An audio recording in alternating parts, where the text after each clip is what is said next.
This was a bottle of water powerful enough to destroy the world. A fisherman finished drinking it and casually tossed it into the sea. Almost immediately, something tugged at his fishing net. But this movement seemed far from ordinary. Just as the fisherman grew suspicious, something inside the net suddenly began struggling violently. As it thrashed around, it let out terrifying roars. He quickly grabbed his shotgun, but the very next second, the military learned about the incident. They covered it up and transported the body to an abandoned warehouse. It was the first time humanity had ever seen such a bizarre creature. It inevitably reminded them of the mermaids from the movies, but this corpse had no tail. Instead, it had 2 legs just like a human. The general named it the aquatic humanoid. Scientists discovered that it possessed reptilian characteristics, and it was hermaphroditic. They also removed a pearl-like object from its throat. They speculated that it might be used by the aquatic humanoids to communicate. To be safe, they placed the pearl back where it belonged. Now that they knew another civilization existed beneath the sea, the military decided to make contact. At the very least, they needed to know whether they were friend or foe. Before departure, Jack glanced at the aquatic humanoid hanging from the ceiling. He couldn't help but feel sorry for it. But he was only a clerk and powerless to change anything. All he could do was offer a prayer for its journey.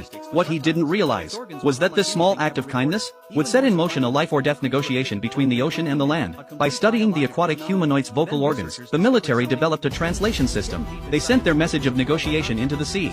This was the first communication between 2 civilizations. Like the first cry of a newborn baby, the signal traveled across the ocean's surface and down into the depths. All they could do now was wait. What fate awaited the ocean and the land? The investigation team, preparing to go to sleep, had no idea that the response to that cry would come so quickly. 2 guards were still discussing the corpse. Neither noticed the ground beginning to change.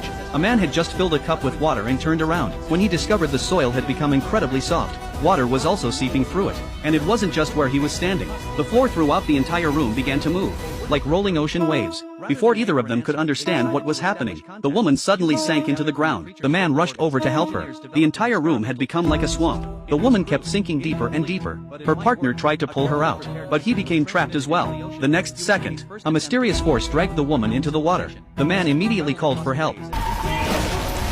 Then an aquatic humanoid emerged from the water and carried away its companion's corpse. At the same time, every member of the investigation team in the dormitory heard strange noises coming through their radios. It sounded as if some unknown creature was speaking. Moments later, the alarm sounded.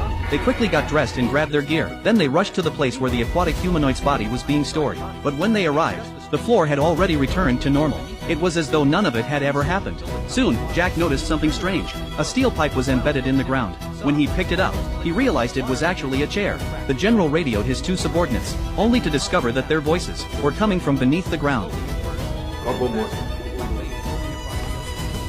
Private Abdallah, please report to location. The female guard suddenly sank into the ground. She screamed for help. Her partner rushed forward.